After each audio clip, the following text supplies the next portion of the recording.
throttle up. Discovery Roger, go for deploy. Thanks, June, and to everybody in the shuttle program. The crew is go for launch. Roger, nice to be in orbit. We have followed in their footsteps to get us where we are today.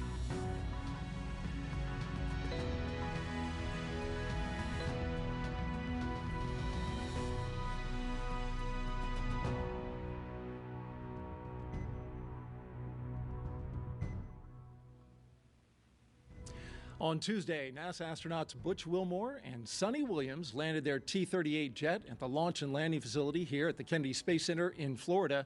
The CFT crew returned from Houston, where they were continuing their quarantine after the scrub of the first launch attempt on May 6th. Since then, mission teams worked to resolve various items with the rocket and spacecraft. The crew is now in quarantine at the Neil A. Armstrong Operations and Checkout Building while awaiting Saturday's launch, but not before taking a distanced selfie with some of the folks out there, some Boeing employees, out at the old shuttle landing facility. Welcome inside to the TV auditorium here at the Kennedy Space Center. I'm Daryl Nail with NASA.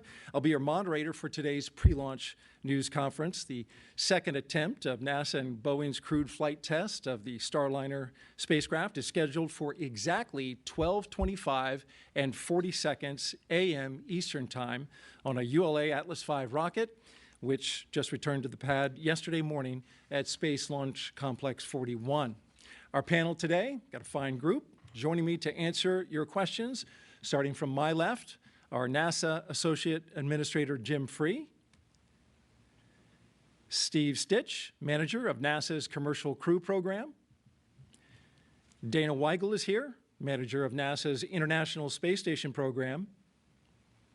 New to our panel, NASA astronaut Mike Fink, the backup pilot for CFT and prime crew pilot for Starliner 1, the first rotational flight for NASA and Boeing to the ISS.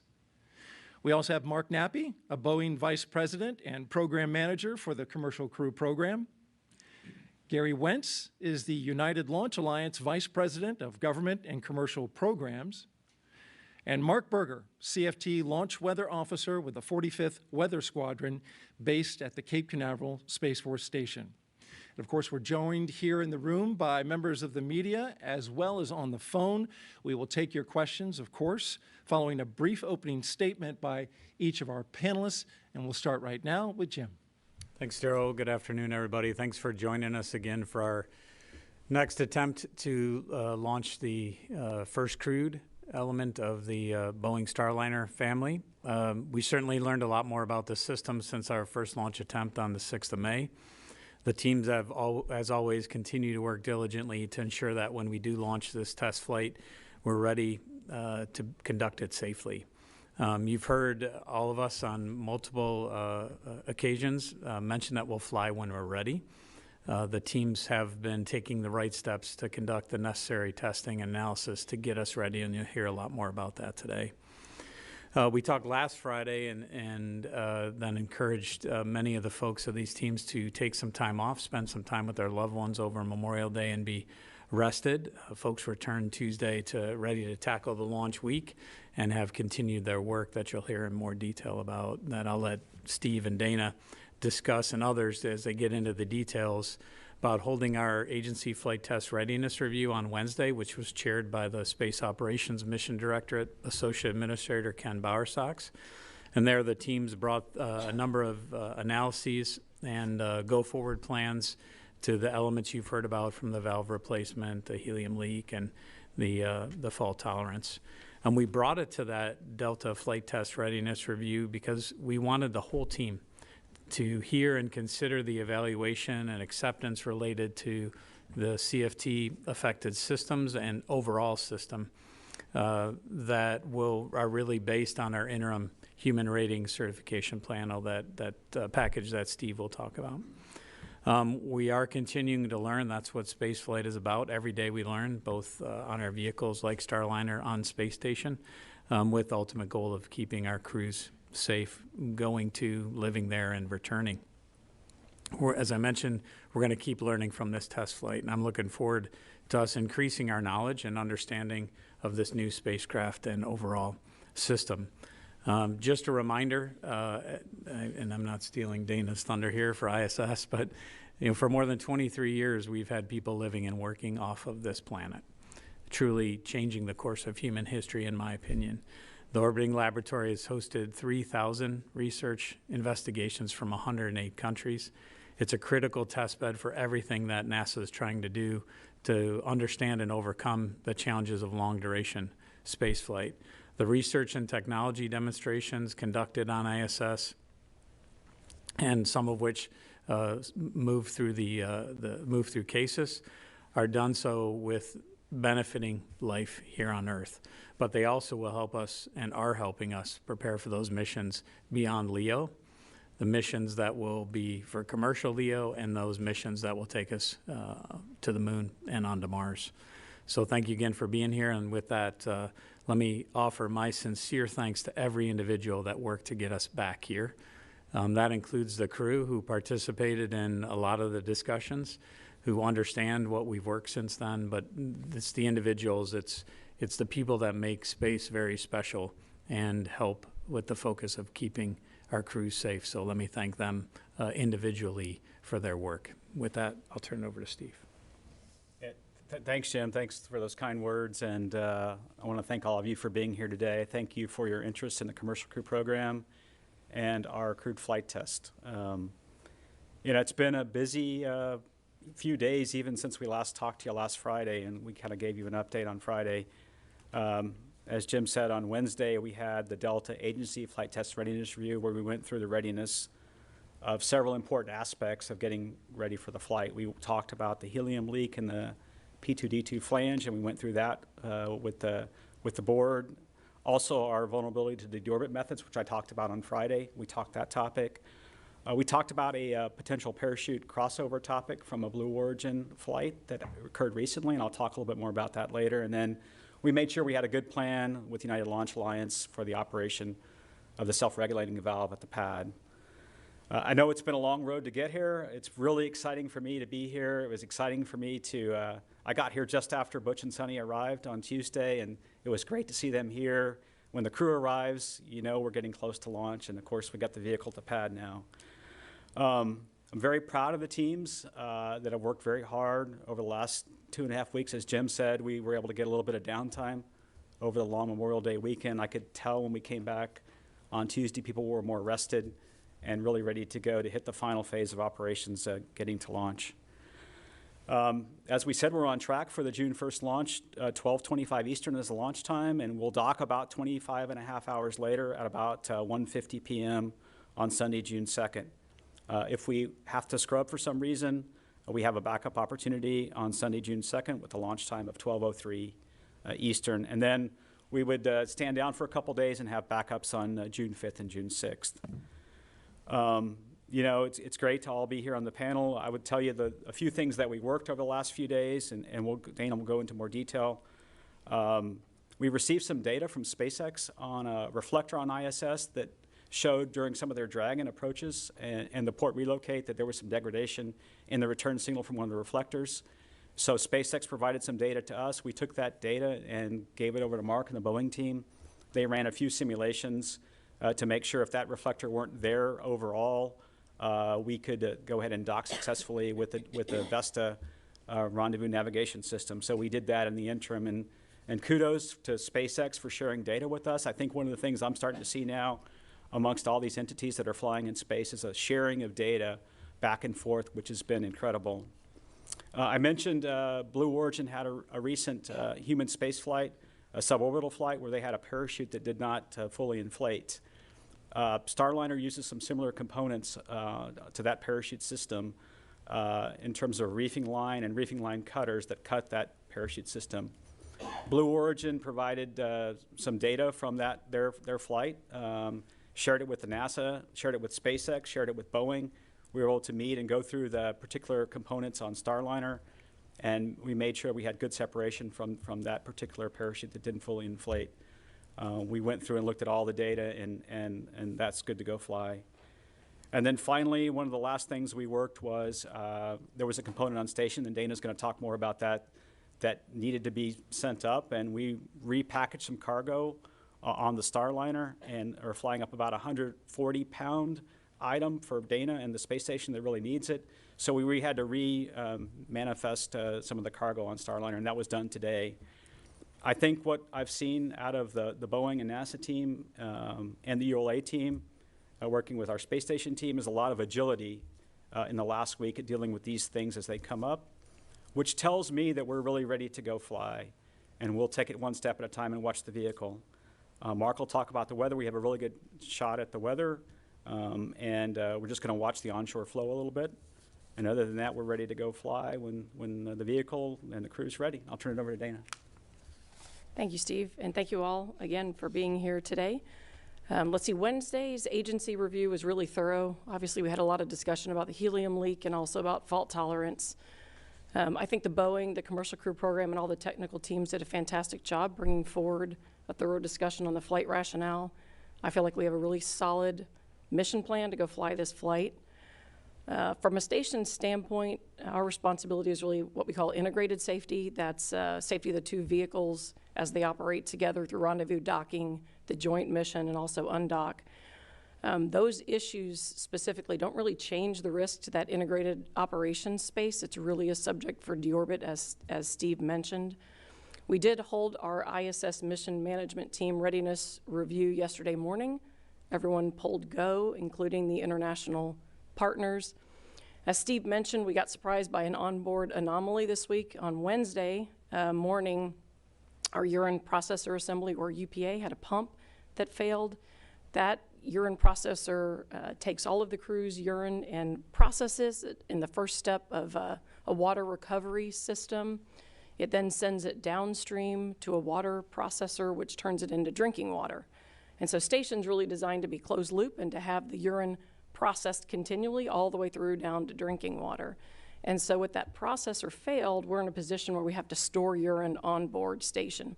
We can do that to a certain extent. We've got bags and tanks that we've got up there for this purpose, but we've got limited inventory. The intent is really to recover and get the equipment going again. In this case, the pump that failed was really expected to run until about the fall timeframe. And we had our next spare manifested on the Northrop Grumman cargo flight that goes up in August. And so it failed a little bit early, which put us in a position where we'd have to store an awful lot of urine. Obviously, adding 2 more crew members to that further constrains the storage capability we have on board. And so we worked with the Boeing team, our ISS team, and our CMC Leidos cargo teams for a quick change to the plan for the Starliner manifest. So on Wednesday, we flew the ORU out here to Kennedy, got it to the launch pad. As Steve mentioned, it's quite large. In its packed configuration, it's in a bag that's about 3 feet long by 20 inches by 20 inches, and it's about 150 pounds total. So pretty substantial size, and the key for the flight was not to perturb the mass property. So we wanted to keep the mass and the CG of the overall vehicle the same. So we worked to find cargo we could offload or displace without impacting that. And we ended up pulling off 2 crew suitcases. Those have clothes on them. It's funny, you're used to all these technical terms. Suitcases, just like we would take on a vacation. We do have a lot of generic contingency clothes on board, so not an issue. The crew's just going to use that instead of the specific items they're going to fly up. But huge kudos goes to the whole team for the quick response. I mean, they turned this around rapidly. So the flexibility from the Boeing team, from the ISS teams, and the cargo teams was just outstanding to get us to this point so that we could capture this launch opportunity and send up this critical spare to station. We will put it in pretty soon after the vehicle arrives. Obviously, we want to get that capability up and running again. Other news on board Space Station, let's see, on Tuesday, the Progress 86 vehicle, or 86P, undocked. That freed up the port for Progress 88. That vehicle launched just yesterday. It's in free flight right now. It'll dock tomorrow morning, Saturday, around 7:45 Eastern time, so about 5 hours before the CFT launch. The crew on board is working through EVA preparations. We have a series of spacewalks we're going to do this summer starting around June 13th. So they'll continue working through that. If Butch and Sunny are up there with us during that time frame, We'll still conduct the EVA. We can also move them if we need to for any Starliner critical activities that would have priority over those EVAs. So from a station standpoint, from our crew, from our ground teams, we are ready to go fly this mission, and we're excited that we are on the doorstep of this historic mission. With that, I will hand it to Mike Fink. Good afternoon, everyone. It's good to be back here. Captain Wilmore, Captain Williams, Butch and Sonny, they're veteran astronauts and my dear friends. We've been training together for a long time, and more importantly, though, for this mission, the crew flight test, they're test pilots, and they are looking very forward to getting flight test data that will help continue the certification process for Starliner, so that Starliner 1, 2, 3, and to infinity and beyond can fly and provide services to the International Space Station. And depends on it's up to Boeing, but other missions available out there too. So they're very excited for tomorrow's launch. Butch and Sonny, they haven't seen the capsule since I took them to the launch pad, and then we scrubbed, so it wasn't me. But they haven't seen the capsule since they strapped in on May 6th. So they're actually back in the capsule. They should be there right about now for some comm checks to make sure that all the comm systems are working. They're talking through the TDRS satellites and making sure MCC, the Mission Control Centers in Houston, the Boeing Mission Control Center here in Florida, as well as with the United Launch Alliance. So we're all talking to each other tomorrow. So, but they're also going to take a sneak peek and get reacquainted with the capsule, especially with the new cargo configuration. So that'll just make everything ready, even more ready for tomorrow. I can say that they've been in quarantine for since end of April. They're very excited to go launch soon. But it's been a great process, learning more about Starliner along the way. And the more we know about our spacecraft, the safer and more successful we are with our missions. And so Butch and Sonny, I've talked to them, and they have every confidence in our rocket. They have every confidence in our spacecraft and in our operations teams and in our leadership management teams. And they are definitely ready to go. And speaking of our spacecraft, over to Mark Nappy from Boeing. All right, good afternoon, and thanks for joining us. The teams are on station, and they're monitoring the spacecraft as we sit here and talk to you. They reported this morning at 3:30, powered up the vehicle, and have been in a continuous monitoring mode, and will continue to work the launch preps and the launch countdown, leading up until tomorrow morning at 4 a.m. when the launch team will come in and start supporting the mission. So far, there's been no issues that we've been working with the spacecraft, so all's going well. Yesterday, we performed the L-2 briefing, and the purpose of that is to close any open issues and I should say, look at the changes that have happened since the May 6th launch attempt and make sure that we've got those all closed and taken care of. That meeting was successful, and we got a go poll to proceed to launch. Today there was an L-1 crew briefing. That went well also, and so we are ready to support going down into the launch countdown starting tomorrow at 4 a.m. We look forward to flying this mission. This is a test flight. We know we're going to learn some things. We're going to improve, and that improvement starts with Starliner 1, Mike, for your mission, and it'll be even better than the mission that we're about to fly. So with that, I'll turn it over to Gary. Thanks, Mark. So we're very excited to be here today, preparing for our first human spaceflight launch to deliver Butch and Sonny to the International Space Station. The rocket's at the pad. We're doing our final launch preparations today, as Mark talked, making sure everything's working between the launch vehicle and the capsule. For the majority of our team, today's a crew sync day, so they're getting set because the team comes in at 1 in the morning to start the launch count to fuel the rocket in support of tomorrow's launch. So everything's going smooth. We're not working any issues, and want to take this opportunity to thank the NASA and Boeing teams for working with us to get through the past couple weeks since May 6th, and looking forward to launch tomorrow. With that, I'll turn it over to Mark Berger, our launch weather officer. Right, thanks, Gary. So we're heading into June, and it's an early afternoon launch attempt. So oftentimes, if you're familiar with Florida weather, that would often mean thunderstorms. So no such concern for tomorrow. Generally, local weather and weather down the ascent corridor over the Atlantic look quite favorable for us. That being said, there is one watch item, and that is the local winds. You may have noticed it's already turning breezy out of there with sort of a stiff onshore flow, and that's what we'll be monitoring for tomorrow as well. So taking a look at the numbers here on the forecast graphic, 90% chance of go weather, again, not considering any rain or thunderstorms, maybe a few clouds, but not anything concerning for us. Again, as mentioned, the winds will be a little feisty tomorrow, not only in terms of the magnitude of the winds, but also the direction of the wind. So again, a pretty good onshore component nearly perpendicular to the coast. So that tightens or restricts us just a little bit in terms of favorability. But again, now winds, as you know, are a highly variable factor both in time and space. So hopefully we'll be able to get off without a hitch. Looking at the backup opportunity for the next day on Sunday, again, very similar weather conditions, although luckily winds do ease a little bit. So not only in terms of the magnitude, but the direction becomes a little bit more southeasterly or east-southeasterly, which is not quite head-on to the coastline. So again, that gives us a little more latitude as well. May pick up a few more clouds, but otherwise very favorable conditions for, again, early June. All right, thank you very much, Mark. And I want to make one correction. If I said AM at the beginning, I meant PM. It's 12:25 and 40 seconds. PM. Don't show up here overnight. You'll only be eaten by bugs. All right.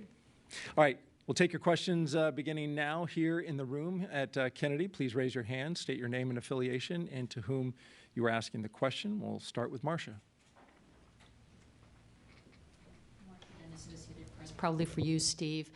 Are there any changes to the game plan since a month ago? Is it still planned to be an 8-day docking to the space station? And by my count, that would be the earliest coming back on June 10th. Does that sound right? Yeah, right now I'm just looking. I knew you would have that question, Marcia. So right now, the mission's going to be about 8 days long, right, to fulfill all the objectives. We talked about some of the things we want to do, some manual piloting and some habitability. We want to demonstrate the ability to do what we call safe haven, which is the crew get in Starliner in the event simulated there's a problem on ISS. We'll do all that. But the earliest landing would be around Monday, June 10th. And that would be an undock around, this is Central, 4:50 a.m. Central. Landing at Wilcox would be the first one around 10:16 Central. And then we have a backup on June 11th at White Sands, and that landing time would be about 5:35 Central Time. So, but again, what we want to do is, once we get docked, we want to take the time to check Starliner out, check out all the systems, all the things we need to do for the long increment flight. And so I would say there's a chance that when we get to these opportunities, if we need to stay a little longer or we need to wait for the weather to get good, we'll stay up a little longer. So. Irene, the front here. Thank you. Irene Klotz with Aviation Week. 2 questions for Dana. First of all, do you need the Progress 88 to dock prior to CFT launch? And for Steve, can you go over a little bit more detail about what happened with the NS-25 parachute and what the possible overlap is with Starliner? Thanks. In terms of Progress 88, if they had a problem docking and they were in free flight past the time of launch, we would want to stand down to let them dock. Anytime you have a spacecraft in free flight, it's got a limited duration where it can just stay in free flight. And so it would have the priority. We'd go ahead and deal with whatever anomaly we had, finish the docking, and then we would get back into discussions about where to launch. Yeah, I'll talk a little bit about what we have seen with Blue Origin. First of all, Blue Origin has done a great job of working with us and trying to understand what happened in that parachute test. Or that was actually a crewed flight, I'm sorry. One of the parachutes didn't fully inflate, and so the way a parachute works is it can have several stages of what we call reefing. And so initially the parachute doesn't fully inflate for loads. In this case, one of the parachutes was sort of stuck in what I would call first stage at some amount of the mouth of the parachute wasn't fully open. And so the way that works is there's essentially a line or a band around that throat of the parachute that keeps that parachute from being able to open fully.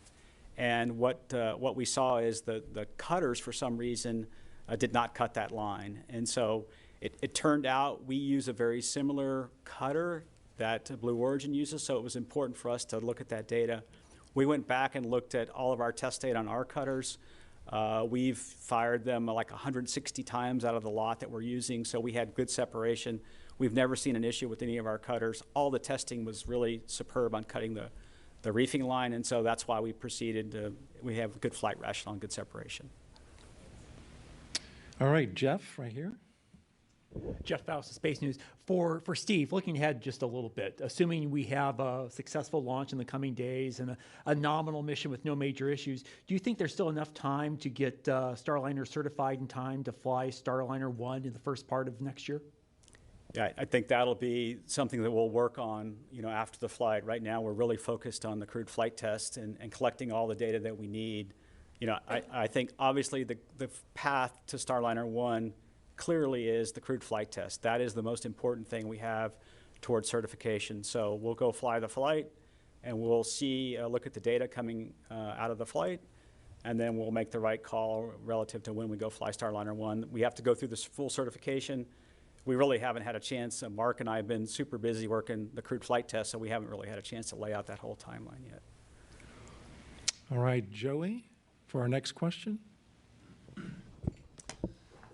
Thanks, Joey with Reuters. For Steve, I just wanted to quickly follow up on Irene's Blue Origin question. Is NASA interested in learning about how Blue Origin's fixing that band issue? Do you guys open any kind of investigation into that, or are you continuing to work with them? Thanks. Yeah, I would say Blue Origin has been outstanding. What we have found is like the parachute community between SpaceX, Boeing, NASA, and Blue Origin, it's a small group of people that really work on these parachutes. And so Blue is in the middle of an investigation.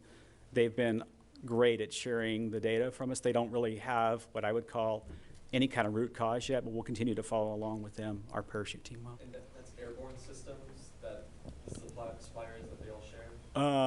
Airborne makes the parachutes for all three. I don't really know who the reefing line cutter manufacturer is. So. All right, Ken? Hi, Ken Kramer, Space Up Close. Thank you, and good luck to everybody. Great rollout yesterday and remotes today. My question is for Steve and Mark Nappy. I'd like to ask some details about the helium issue, please. Can you tell us, first of all, what was the rate loss? I've seen a whole bunch of different numbers, and I'd like to know that loss of helium, like in pounds, how much would it be, and what is the volume? What is the weight you have in the helium tank? I'd like to know, on a percentage basis, how significant is that helium leak? What is the margin that you have? Do you have more than one helium tank? Does it go to different dog houses? So if you could talk in detail about the helium leak. Thanks. Maybe I'll start and let Mark add in. So the leak rate we saw, I think we talked on Friday a little bit. Initially at the launch pad in this P2D2 thruster flange, we saw a leak rate of about 7 pounds per square inch per minute. And then we came back to the vertical integration facility, did some more testing, and the leak rate increased to about 70 to 80 pounds per minute. So, and keep in mind that leak rate, the volume is very small, so it's like 15 cubic inches of volume. So that's probably the size of a softball in terms of volume. So when we close the manifold valve, that's a real small volume, and so that leak rate will look pretty big. So that's the leak rate.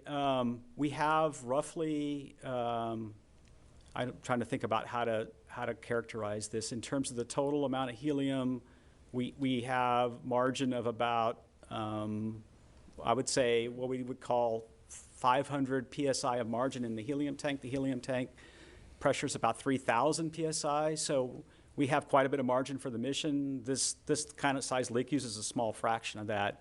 That's really our rationale to go fly.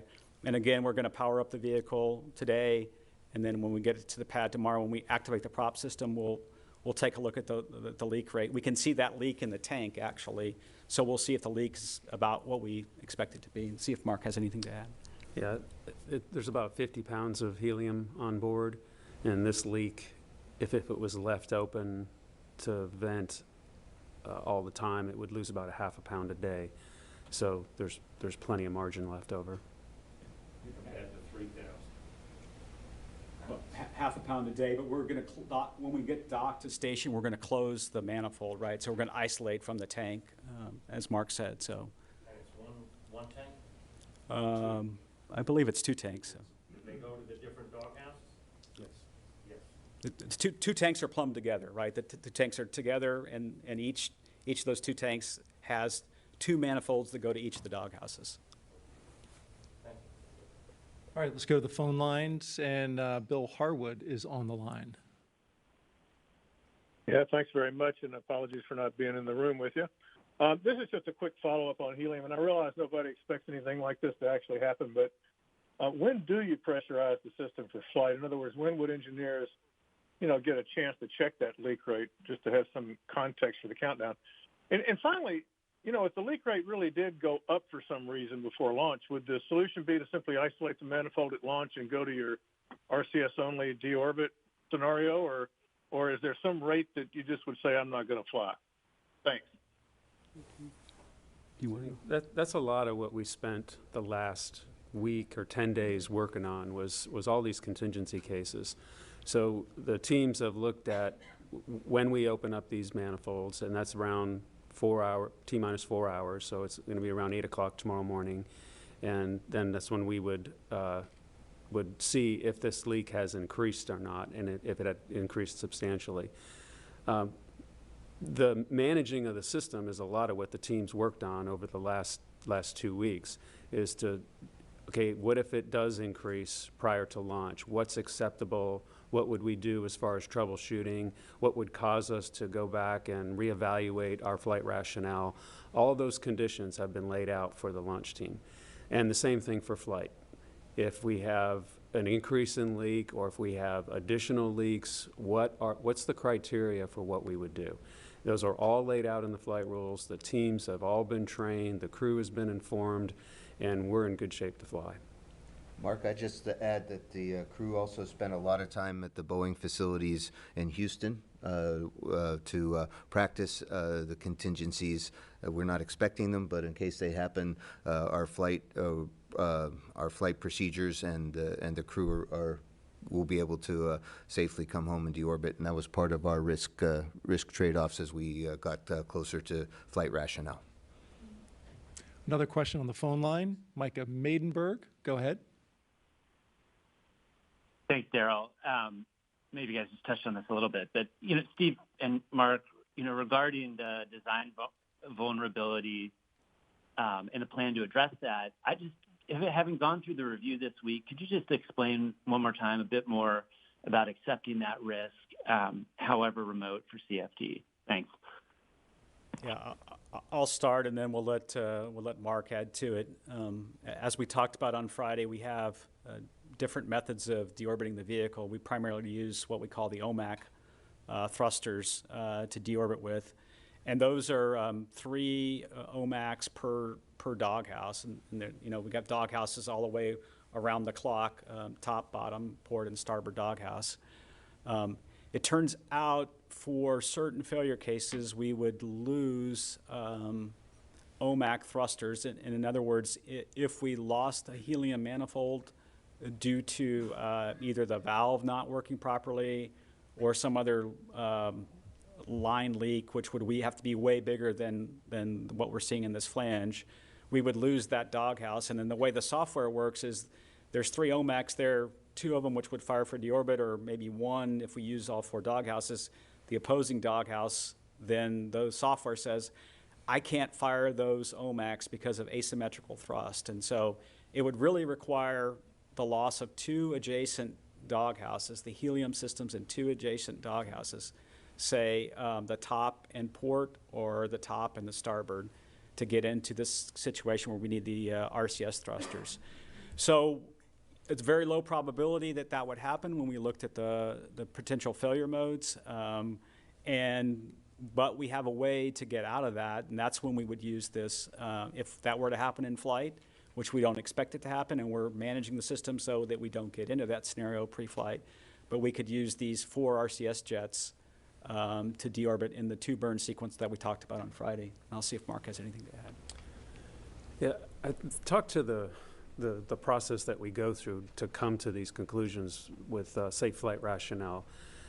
There's a number of different disciplines that get involved, and we walk through these step by step, and the level of what-if questions that are asked is pretty amazing to make sure that we fully understand what's going on, what our problem is, what our solutions are, and what if we're wrong. And that is what took place over the last couple of weeks. Not only does our team with Boeing and NASA work this together, but we have independent people that come in, both from Boeing and from NASA, that looks over our shoulders to make sure that we're answering all these questions and addressing the issue correctly. So with that, besides being a very low probability that we'd get into this situation, we have very high confidence that the solution we came up with works. All right, let's come back to the room, and the gentleman in the third row. Thank you. Manuel Masanti, Exploración Espacial, covering the space program in Spanish. Last press conference, you mentioned that Boeing is thinking in a potential redesign of their propulsion system. So I would like to know, I think I did this question before, is this needs to be done before Starliner 1? If that's the case, how this affect the certification? Or it could be a potential delay on Starliner 1? Okay. As far as a redesign goes, no, this would not be under the redesign. What I was referring to is that this leak has somehow sneaked its way through the system. What we suspect is that the seal was somehow either damaged during installation, or there was some debris in there that caught up and is not allowing the seal to seal properly. And obviously, we'd like to screen that before we get this far. So what we're doing for Starliner 1 is coming up with a screening technique that we can go apply to all the thrusters that are being built up right now for Starliner 1 to make sure that we don't have this same situation. And then on the system vulnerability with deorbit, we would go look at, is there a way to maybe do a little more testing for those 2 big burns, hot firing the thrusters, or is there a software change that would enable even more thrusters to fire? So. All right, let's go to the phone lines real quick and get Stephen Clark. Stephen, go ahead. Hi, thanks for taking my question. Daryl, Stephen Clark, Ars Technica.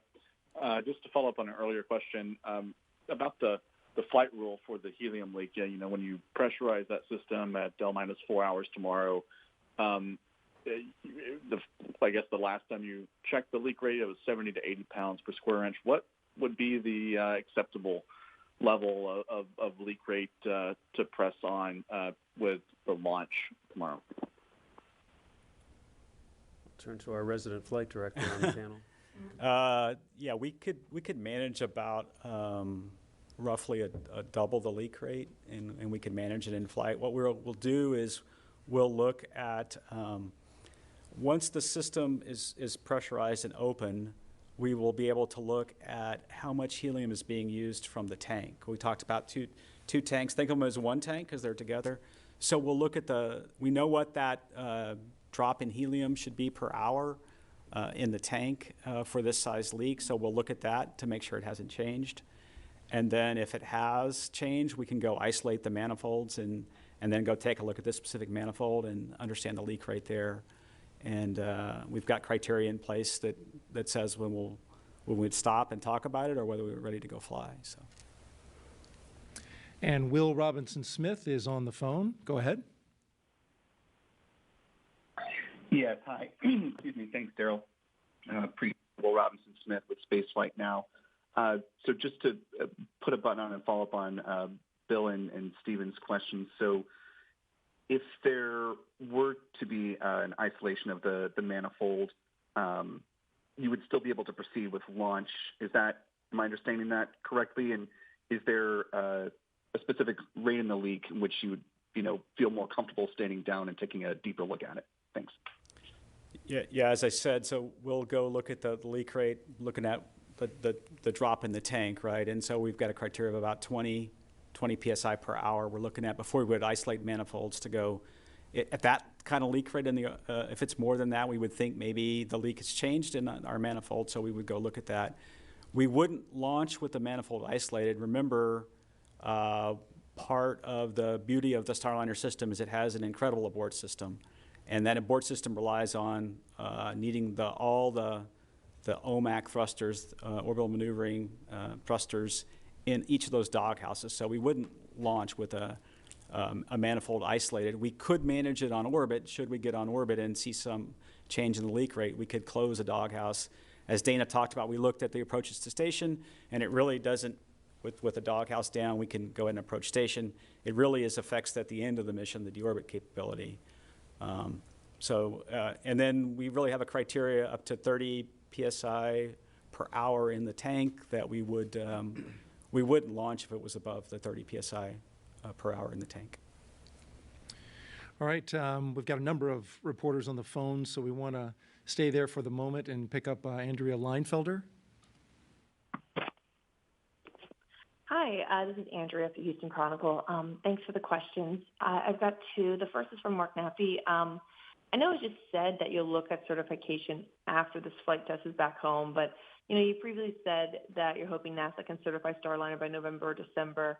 So I just need to know if that time estimate is realistic or if I should remove it from my article. And for Dana, I want to double check that Starliner is carrying 140 pounds of cargo to start to station.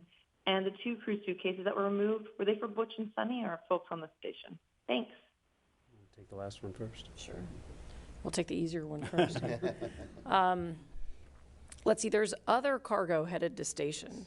What I'd say is the recent change to accommodate this urine pump, that bag fully packed is about 150 pounds. So that was what we had to do as a last minute change. Of course, there's other cargo that's on the vehicle. For example, the crew's got spacesuit parts and a few other things that are being taken up for us.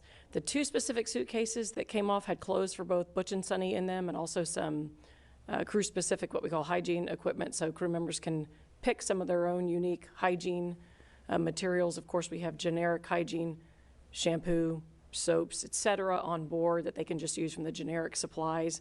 Same with clothing. And so that's what they'll do. They'll just use our generic supplies that we have on board.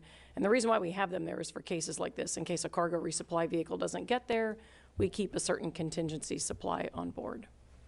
And now just the certification process. About 80% of the certification process, we know what we have to go do today and have been doing that over the last year. And that plan closes by November to have a certification review with NASA. The 20%, or maybe a little bit less, that's left over is reliant on the mission, on the CFT flight.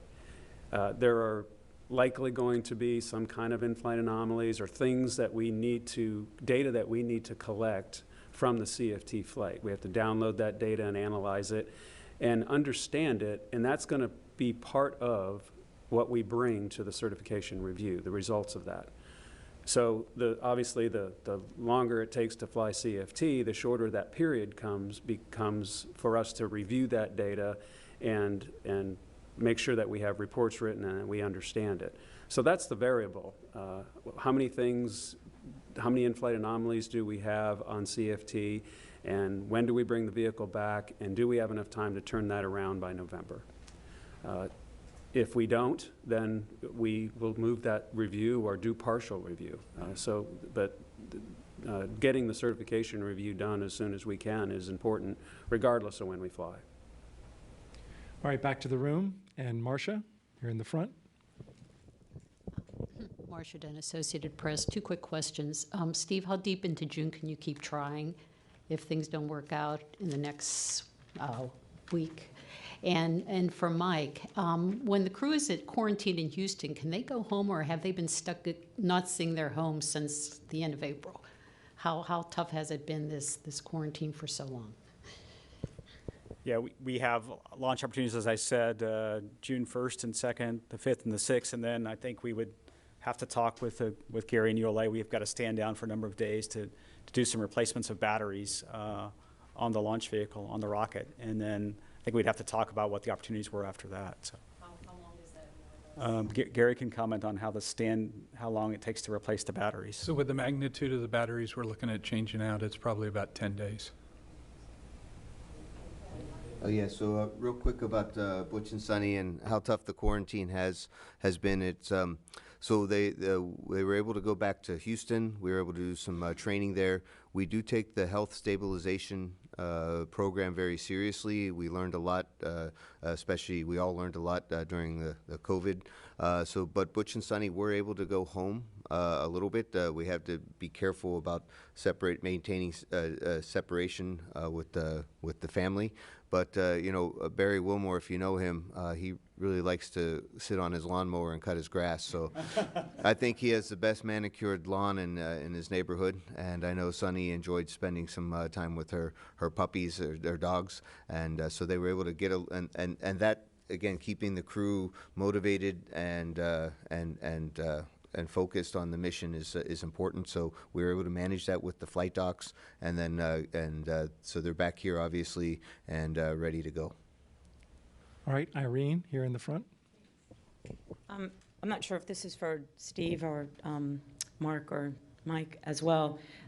With the benefit of hindsight, if CFT had launched on May 6th and then the leak was discovered, was the understanding that there would have been an issue for a backup deorbit burn, do you believe that would have been recognized, and was the solution to develop the 4 RCS dual burn, was that obvious, or does it only seem so now after you went through this and not in the heat of needing to get this crew home? Just trying to get a sense of what discovering this before launch sort of provides. Thanks.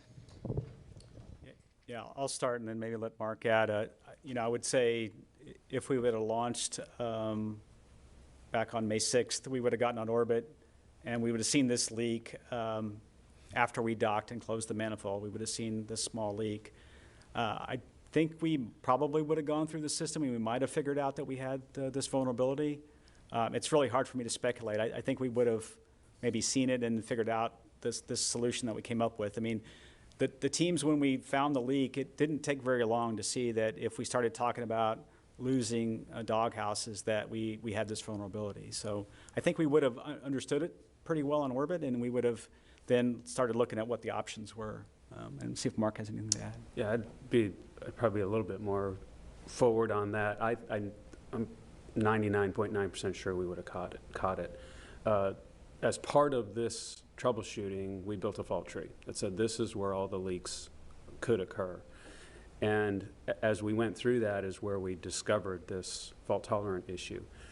Had this occurred in flight, we would have had an unexplained anomaly coming home. We'd have built that same fault tree, we'd have gone through the same process, and we'd have learned the same thing. So I'm very confident we would have caught this.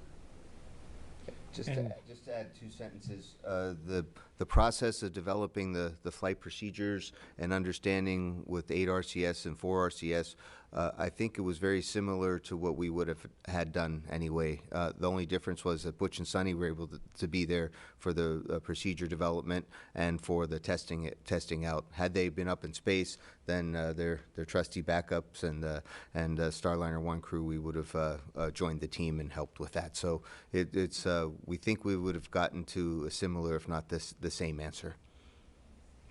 Okay, back in the front of the room, Joey. Thanks. Question for Steve or Mark. Have you found out anything more about why you think the seal failed and led to the helium leak? Is that something you guys are continuing to be interested in? And then for Mark, if the delay goes beyond Thursday and the rocket has to have its batteries replaced, what on Starliner has to be replaced or replenished, if anything, and how long would that take? Thanks. Start with the seal question. We are staying hungry to find out what exactly happened here. Let's learn as much as we can. So we have some doghouses that we're currently taking apart in the C3PF right now, and we plan on taking those apart and looking at those seals very closely to see if we can see anything that would give us more information about what might be happening inside of this one. So we will continue to look for the root cause and try to build evidence on what it is. You know, we know it's the seal. We just don't know, was it damaged or was there some kind of debris in there with the leading causes? And we'll work to try to determine what that is or what that was. On the, so your second part of the question was on? What is your replacement Starliner as it goes against this? So the work we have on Starliner, we do have some limited life items that we would go take care of as well. But it all fits under the window of Gary's flight termination battery systems being changed out. All right, back to the phone lines, and Marina Koren is on the line. Hi, Marina Koren with The Atlantic. This is a question for anyone who knows the answer. What are Butch and Sunny planning to have for breakfast tomorrow before launch? Thanks. I'm supposed to know that answer, but I called them up today, and unfortunately they were headed off to the launch pad, so we don't have that answer, but I will assure you it'll be a delicious breakfast.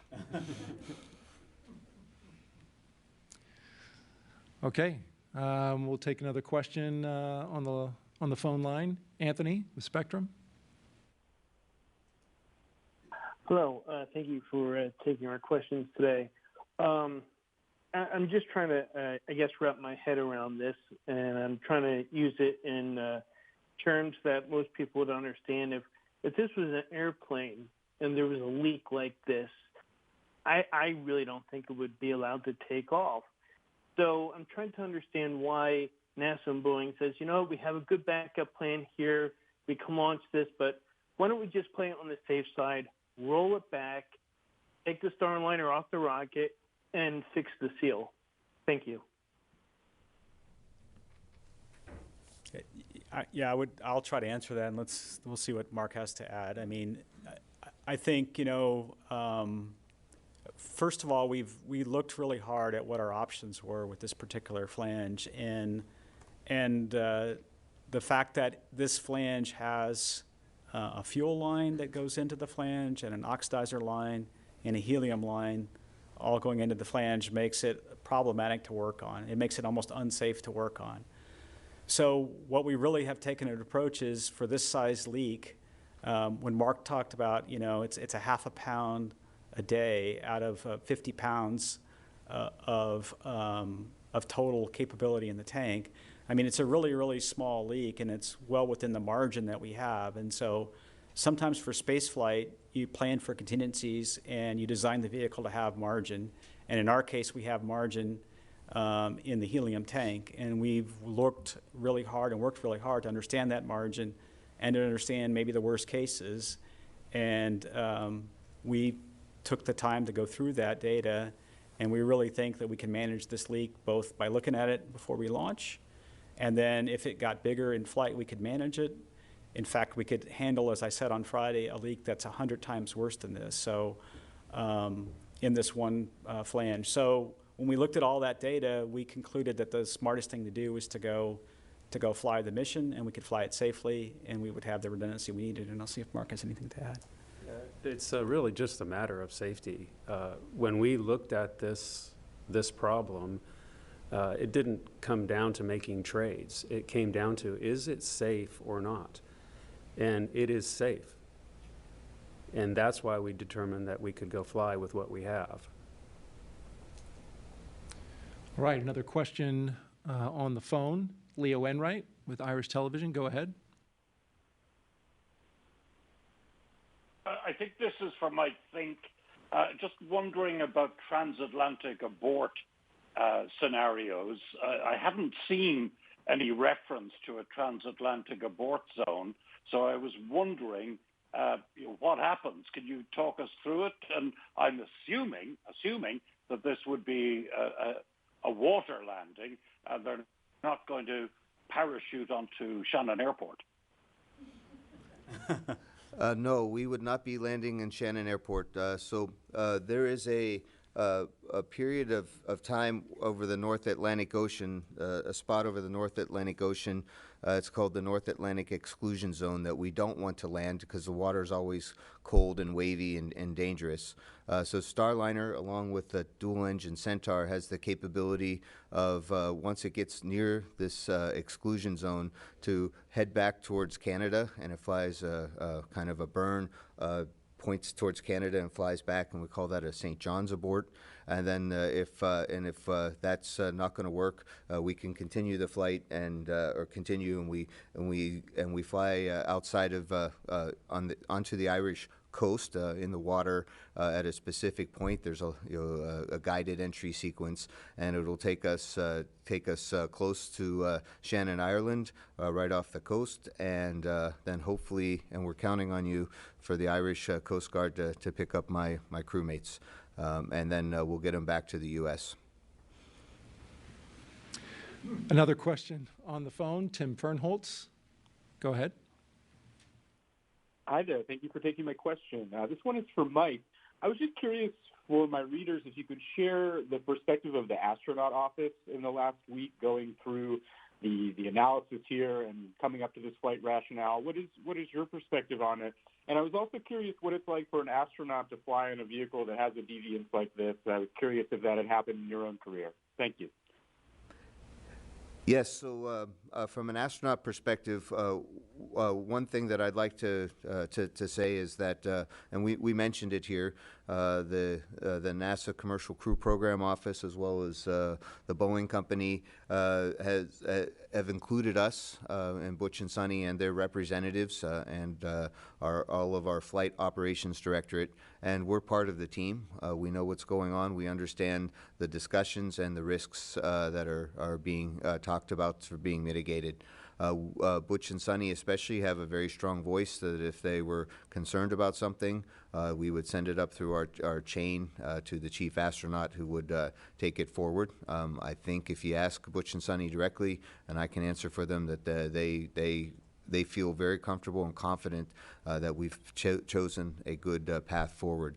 And as flight testers and as engineers, this is something that we know. It's giving, I don't say birth to a new spacecraft, that's a little dramatic, but when you have a new spacecraft, you need to learn all about it. And this has been a great exercise in understanding about all the nuances of a new spacecraft, as well as what are we going to do about it, how do we work together as a team. And this is a really good example of finding a tricky problem and coming up with solutions, answering a lot of what-ifs, and looking forward to saying, all right, how do we make sure this doesn't happen again? And all of those pieces are in place. And that's part of developing. This is development, not operations as much.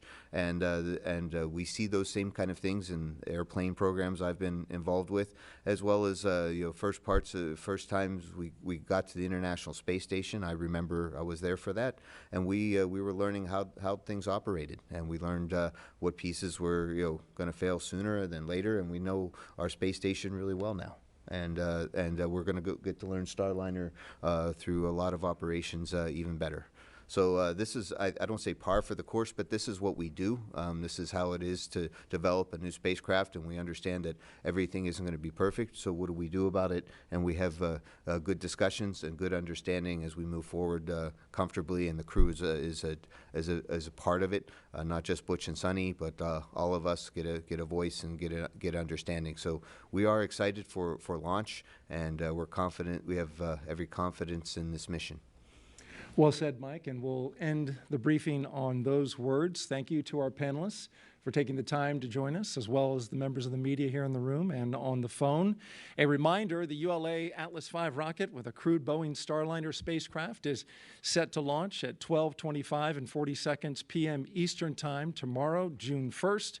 Coverage on NASA Plus and our website, nasa.gov/live, begins at 8:15 a.m. Eastern Time, with special guest star Mike Fink is on the broadcast. So we looking forward to that. Should be entertaining as well as informative. Until then, everyone have a great afternoon and go CFT.